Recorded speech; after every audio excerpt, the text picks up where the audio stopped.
Today we will be discussing the food culture within the African country, Ethiopia. To start, Ethiopia is one of the oldest countries, which holds many multicultural and ethnic groups.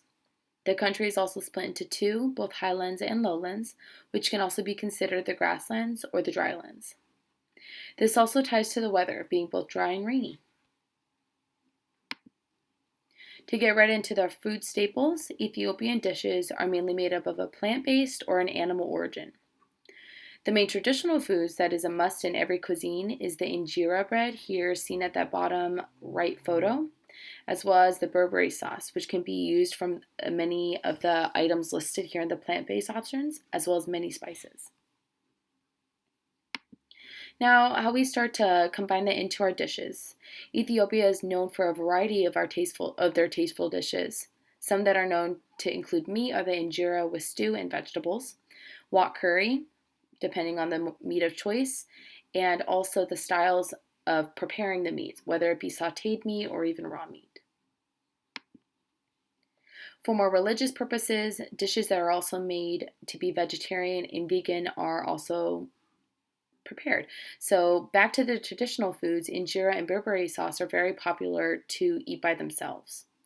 We also start to see the sautéed and ground veggies that are put together in a bayonetu combo meal, which can be seen at the bottom photo as well, which can be used as a communal platter as well as used for celebrations.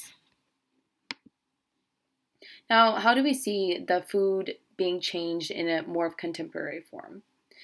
Teff is 100% essential in an Ethiopian meal. In Ethiopia, teff is made from wheat that is grown locally within Ethiopian farmers and then made from scratch. Although in the US, whole grain supplies were harder to come by, so American cooks turned to white flour, which then made the teff a more thicker pancake rather than a crepe-like form. Now, teff is easily able to be made or transported, but is also mixed with buckwheat and barley to make that same texture in Ethiopia. Another staple within this meal that has changed is the Burberry or the curry paste sauce made from spices and vegetables.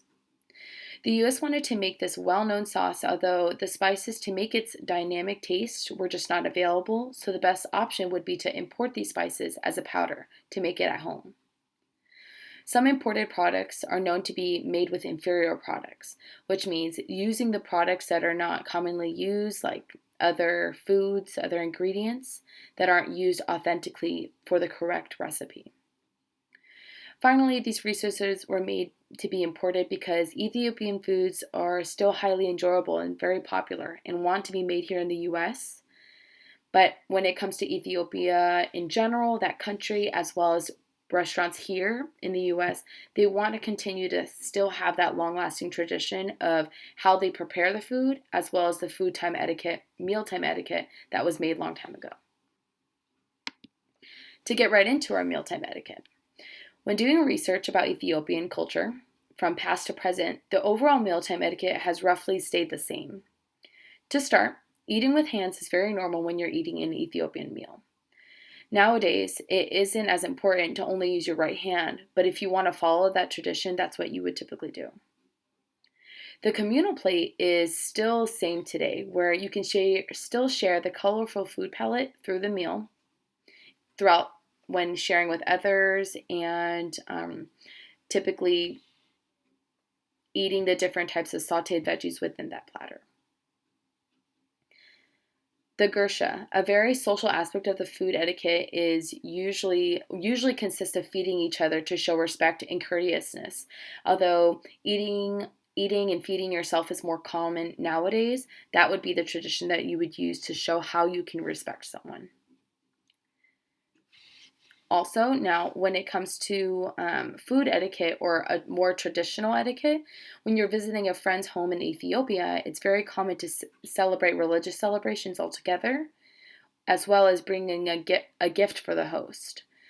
Depending on where you go get your Ethiopian meal, this tradition can be looked over in general. Finally, when it comes to drinking coffee, Ethiopian coffee or in Ethiopia, they tend to have a dedicated hour to drink coffee with family and friends, although the tradition can also be overlooked depending on where you get your cup of coffee in general. those things are typically what have changed over the years, whether it's still in Ethiopia as well as coming here to the US. But I hope you learned as much as I did, and thanks for tuning in. Bye bye.